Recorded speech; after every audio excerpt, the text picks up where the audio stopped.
어제 말씀인 60장 1절에 여호와의 영광이 이스라엘에게 임하셨다라고 하셨고, 19절은 오직 여호와가 이스라엘의 영원한 빛이요 영광이다라고 하셨습니다. 하나님께서 빛으로 영광으로 이스라엘에게 임하셨고, 그렇게 되니 이스라엘이 빛날 수밖에 없었다. 이스라엘이 대단해서가 아니라 하나님의 빛과 영광이 임했기 때문에 그것이 반사가 되어 이스라엘이 빛나게 되었고, 이스라엘이 빛이 나니 사람들이 그 빛을 보고 모여들었다. 그래서 사람들이 만방으로부터 이스라엘에게 모여왔었다 말씀을 하셨습니다. 그럼 하나님께서 왜 이스라엘에게 빛을 비추어 빛난 삶을 살게 했는가? 그것은 그 일로 말미암아 영혼을 구원하기 위함이셨죠. 세상을 구원하기 위한 통로로, 도구로 이스라엘을 선택하셨고 또한 우리를 선택하신 것입니다. 그 일을 잘 감당하도록 하기 위하여 빛난 삶을 살고 사람들을 모이게 하는 삶을 살았는데, 그 일을 위하여 오늘 보면 1절에는 주 여호와의 영이 임했다. 빛, 영광, 주의 영을 임재하여 주신 것입니다. 그리하여서 그들의 삶을 더욱 빛내게 만들었고, 그 영에 의하여 영혼을 살리는 능력을 변화시켜 주신 것입니다. 그러니 하나님의 영이라고 하는 것은 영혼 구원의 능력이다, 그렇게 말할 수 있죠. 우리가 우리의 힘으로 영혼을 구원하는 것이 아니라 하나님께서 덧입혀 주신 능력으로 인하여서 영혼 구원의 사역을 감당할 수 있는 것이다 라고 하는 겁니다. 이사야 선지자가 이 말씀을 전할 때는 제국주의가 팽배했던 시대다라고 했습니다. 제국주의는 어떤 시대입니까? 힘으로서 사람들을 억압했던 시대지 않습니까? 그런데 그 세상의 힘이 아니라 사람을 살리는 능력으로 무장되어지는 삶, 이것이 바로 하나님의 영이 임한 자의 모습인데, 우리 예수님께서 이 일을 위해서 오실 것이라 하셨고 실제로 오신 것입니다.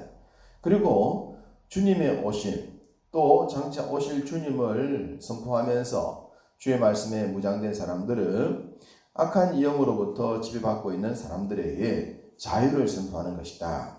그것이 사명이었습니다. 세상을 살리는 능력, 그것만큼 아름다운 것이 어디 있겠습니까?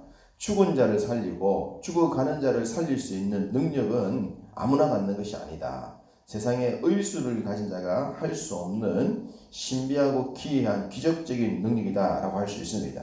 바로 그 능력, 그것을 전해지게 하는 것, 이게 소식이고 그 능력이 아름다운 것이다.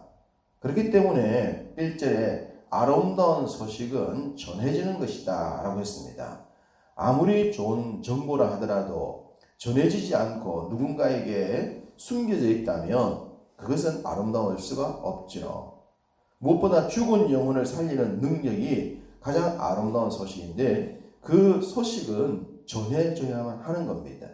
그 소식을 전하기 위하여 주가 빛을 비추셨고 또 영광을 더하여 주셨고 영을 부어주심으로 이 소식을 전하게 해 주신 것이죠. 그 소식은 있는 자에게가 아니라 오늘 말씀처럼 가난한 자, 마음이 상한 자, 포로된 자, 갇힌 자들을 위함이다. 소위 억압받는 세력들을 말합니다. 제국주의에서는 제국들이 힘으로 약한 나라와 약한 사람들을 눌렀습니다.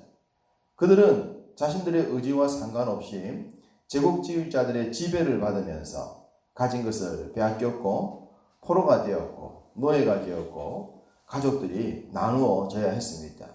뿔뿔이 흩어져서 자신들이 살고 싶은 곳에서 살지도 못하고 하고 싶은 것도 하지 못하면서 그렇게 눌리는 자의 삶을 살지 않았습니까? 소위 노예, 종이었습니다. 그런 자들에게 가장 기쁜 소식은 자유죠. 자유를 주어서 마음대로 살 수 있도록, 뜻대로 살 수 있도록 해주는 것, 이것이 바로 오늘 말씀에 있는 이 세상을 살리는 그 아름다운 능력, 그 소식을 전하는 것이다. 이걸 말씀하고 있는 겁니다. 세상에 억눌린 자에게 자유만큼 좋은 게 어디 있겠는가? 바로 그 소식을 전하고 있습니다. 그런데 지금 이사야가 말씀을 전하고 싶은 가장 근본적인 내용은 제국에 의해 눌려 노예로 살아가는 사람들에게 자유를 준다는 것보다 더 중요한 것은 우리의 영혼을 붙들고 저 지옥으로 달려가는 악한 사탄 마귀의 권세로부터 자유함을 얻어야 하는 것이다 라고 하는 메시지인 겁니다.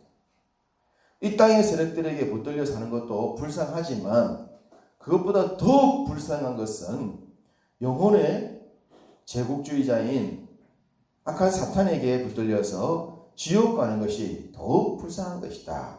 이걸 전해야 된다고 하는 겁니다. 지금 북한의 상황을 생각해 본다면 북한의 공산주의가 3대째 내려오면서 연약한 사람들을 다 지배하고 있지 않습니까? 그러면서 예수를 믿는 사람들은 더욱 큰 핍박을 받습니다. 예수를 믿는다는 이유 하나 때문에 붙들려서 고문을 당하고 수용소에 갇히기도 하고 죽임을 당하기도 합니다. 그렇게 고난받는 성도들에게 가장 큰 소식은 뭐겠습니까? 평화 통일이죠. 통일이 이루어졌다. 마음대로 예배할 수 있고 마음대로 원하는 곳에 갈 수가 있다 라는 소식이 그들이 기대할 수 있는 최고의 기대이지 않겠습니까? 그런데 만약 그들의 생애에 통일이 없고 그들의 생애에 자유가 없이 죽는다면 억울하겠죠. 예수 믿는다는 이유 하나 때문에 모든 것들을 상실한 채 쓸쓸하게 죽는다면 얼마나 불행하겠습니까? 불행한 것 사실이지만 그럼에도 불구하고 그들에게는 천국이 있잖아요. 땅에서는 고난받는 삶을 살았지만 천국이 기다리고 있으니 땅에서 비교할 수 없는 그 복됨이 죽음 위에, 육신의 죽음 이후에 기다리고 있으니 그 인생은 불행한 죽음이라고 할 수가 없는 겁니다. 반대로 공산주의의 지배자들, 김일성, 김정일이 죽었는데 김정은이 그리고 그와 함께 결탁해서 힘으로 연약한 자를 누르고 있는 그들은 땅의 삶을 사는 동안에 잘 먹고 잘 살고 하고 싶은 것 하다가 김일성이도 그렇게 죽고 김정일도 고난 없이 죽은 것처럼 그렇게 죽었다. 그럼 그들의 삶이 복이 있을 것처럼 보이지만 그들의 결과는 영원한 지옥인 것입니다. 영원한 지옥이 기다리고 있기 때문에 그들의 삶이 복된 삶이라고 절대로 말할 수가 없는 것이죠. 지금 이사야 선지자가 아름다운 소식을 이야기하고 있는데 아름다운 소식의 가장 중요한 것은 제국으로부터 노임을 받는 것이 아니라 악한 사탄 마귀로부터 노임을 받아야 한다. 이것이 가장 중요하고 가장 아름다운 소식이다. 이걸 얘기하고 있는 것이고 지금도 이 세상에 있는 수많은 정보 가운데 가장 좋은 굿뉴스는 복음, 예수 그리스도 그를 믿음으로 말미암아 하나님의 자녀가 되고 악한 사탄으로부터 자유함을 누려서 진정한 자유의지를 가지고 살아가는 것, 그것이 가장 큰 복이다. 이걸 지금 전하려고 하는 겁니다. 그래서 이사야가 제국의 지배를 받는 그 시대에 바로 메시아로 말미암는 참된 자유, 참된 아름다운 소식, 그것을 선포하고 있는 것이고 우리는 이 소식을 이미 들은 자들입니다. 아름다운 소식을 전하는 자들은 당시 아주 깨째째해 보였던 이스라엘이었습니다. 지배받고 볼품없이 약해 보이던 자들이지 않습니까? 그런데 그들이 하나님의 빛을 받고 영광을 덧입고 주의 능력을 입고 나니까 과거의 깨째째한 모습과는 비교할 수 없을 정도로 아름다운 자가 된 겁니다. 아름다운 자. 아름다운 소식을 전하는 아름다운 자가 되었다라고 말하면서 그들의 모습은 놀라운 변화로 가득합니다. 4절부터 9절까지 나온 내용이 아름다운 소식을 전하는 자의 변화된 모습인데 먼저 회복이 있을 것이다. 그들의 삶의 환경이 황폐했고 무너졌는데 그 모든 것들이 다 새롭게 된다. 회복의 은혜를 주십니다. 우리가 믿음의 결단할 때 하나님이 베풀어 주신 것이 회복입니다. 잃어버렸던 것, 빼앗겼던 것, 그런 것들 다 새롭게 주님이 채워주시겠다. 놀라운 능력을 주시는 겁니다. 그러면서 새로운 칭호를 주죠. 제사장이다. 여호와의 제사장이다. 하나님의 봉사자다. 라는 칭호를 주는 겁니다. 제사장은 아무나 되는 게 아닌데 영적으로 결단하는 사람에게 영적인 제사장이 된다. 제사장은 대속의 제사를 대행하는 사람이지 않습니까? 죽은 영혼을 살려내는 그 일을 감당할 수 있는 영적인 하나님의 제사장이 되고 하나님의 봉사자, 섬기는 자. 주님이 섬기러 오신 것처럼 그러한 호칭을 얻게 될 것이다 말하고 있으니 꾀째째해 보였던 이스라엘이 엄청나게 변화된 영광스러운 모습으로 세워졌다라고 말을 하는 겁니다. 한 걸음 더 나아가서 주의 빛을 받고 아름다운 소식을 전하는 자에게 주어지는 은총은 보상입니다. 보상을 배나 더 얻을 것이다. 어디서? 땅에서 갑절이나 얻을 것이다. 그리고 그들에게는 영원한 기쁨이 있을 것이다 라고 말씀하고 있습니다. 우리가 하는 일에 하나님이 보상해 주겠다는 겁니다. 근데 보상이라고 하는 건 뭡니까? 보상은 마땅히 받아야 될 것, 내지는 내가 뭐 억울하게 잘못했거나 해서 남들이 갚아줘야 되는 것, 그런 게 보상입니다. 이스라엘은 보상을 받을 만한 자들이 아니었지 않습니까? 변망덕했고 주의 은혜를 저버렸던, 주님이 주셨던 모든 복들을 차버렸던 자들이지 않습니까? 책망을 받아야 했던 자들인데 그들이 자신들의 행위를 돌아보고 회개하고 돌아와서 주의 뜻을 따르니까 보상을 해주겠다는 겁니다. 하나님이. 이 말씀을 보면서 우리가 알 수 있는 하나님은 우리의 잘못을 기억하시는 것이 아니라 조금이라도 우리가 주를 위해서 뭔가를 하면 그것을 기억하여 보상하여 주시는, 복을 내주시는 분이 우리 하나님인 것을 알 수가 있습니다. 사람들은 너 이전에 나한테 그랬잖아. 그런데 하늘 품고 사는데 하나님은 우리가 주님 마음을 아프게 했던 것 다 잊어버리시고 조금이라도 주를 위해서 수고하며 나 그거 너 기억하고 있어. 나 그거 알아. 너 나를 위해 그거 했잖아. 그러시면서 거기에 배나 갚아주려 하시고 땅에서도 갚아주시고 땅에서 영원한 기쁨도 누리고 영원한 천국까지 주시는 이 엄청난 은혜를 아름다운 소식을 전한 자들에게 전해주고 있으니 우리가 그 은혜의 하나님을 기억하면서 수고하는 것이 마땅하지 않겠습니까? 우리의 허물을 다 잊어버리시고 어떻게 하든지 간에 보상해 주고자 하시는 그 하나님을 생각하고 우리가 주신 은혜에 어떻게 하든지 보답하는 삶을 살아야 할 것입니다. 우리가 1년에 한 번씩 하는 다니엘 기도회, 그 다니엘 기도회는 늘 그런 얘기를 하죠. 간증의 주인공은 바로 우리가 되자 라는 내용이지 않습니까? 그렇습니다. 누가 간증의 주인공이 됩니까? 하나님의 은혜를 붙들고 그 은혜에 보답하는 삶을 사는 자, 그들이 간증의 주인공입니다.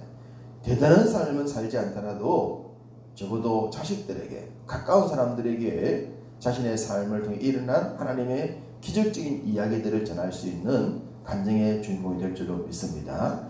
그 간증을 할 수 있는 근거가 되어지는 말씀이 10절인데 10절을 합독합니다. 10절, 내가 여호와로 말미암아 크게 기뻐하며 내 영혼이 나의 하나님으로 말미암아 즐거워하리니 이는 그가 구원의 옷을 내게 입히시며 공의의 겉옷을 내게 더하시니 신랑이 사모를 쓰며 신부가 자기 보석으로 단장함 닿게 하셨습니다. 할렐루야. 크게 기뻐한다. 크게 즐거워한다. 최고의 아름다운 모습 때는 나이도 젊고 마음도 즐거웠던 결혼식 때라고 할 수 있지 않겠습니까? 결혼식, 신랑과 신부가 최고로 예쁘게 꾸미고 많은 사람들의 축하를 받으면서 잔치하는 바로 그때와 같이 우리를 그렇게 기쁘게 해주겠다. 이게 간증의 주인공의 삶이라고 할 수 있지 않겠습니까? 언제나 잔치하는 것처럼, 언제나 젊은 것처럼, 언제나 이쁜 것처럼, 언제나 축하받는 것처럼 그런 복을 주고 싶어 하시는 것이 우리 하나님 아버지이십니다. 은혜에 보답하는 자, 그 은혜에 걸맞는 자의 삶을 사는 자에게 이 같은 복을 주시고자 하고 계시니 우리도 이 복의 주인공 되어야 될 줄로 믿습니다. 이런 삶을 사는 자에게 11절 말씀, 여호와께서 공의와 찬송을 모든 나라 앞에 솟아나게 하리라. 솟아나게 하는 은혜는 샘의 은혜라 했습니다. 샘. 우물과 샘과 웅덩이는 다 다르다고 그랬죠. 샘. 아무것도 없었는데 마른 땅에서 터져 나오는 샘. 우리 인생에 하나님께서 샘과 같은 은혜를 주시는 겁니다. 공의와 찬송을 나타내기 위하여 우리가 주를 높이기 위해 살아갈 때 마른 땅이 샘이 터져서 강물처럼 물이 흐르는 그 같은 은혜의 복을 누리게 될 것이고, 주님이 우리를 통해서 샘이 터져 나오는 은혜를 주고 싶어 하지 않습니까? 우리를 통해서 세상을 구원하고 싶어 하시는, 사람을 살리고 싶어 하시는 하나님의 소망이 담긴 말씀입니다. 우리 교회가 나를 만나는 모든 사람들이 하나님을 알게 되도록 하는 소망을 갖고 있듯이, 우리가 구원의 통로요, 기쁜 소식을 전하는 자요, 하나님의 소식을 전하는 자로 살아갈 때에 우리의 삶에 주가 베푸시는 기적적인 은혜의 샘들이 터져 나올 줄로 믿습니다. 오늘 하루도 그와 같은 말씀의 은혜를 붙드시고 그와 같은 삶을 살아가시기를 주님의 이름으로 축복합니다.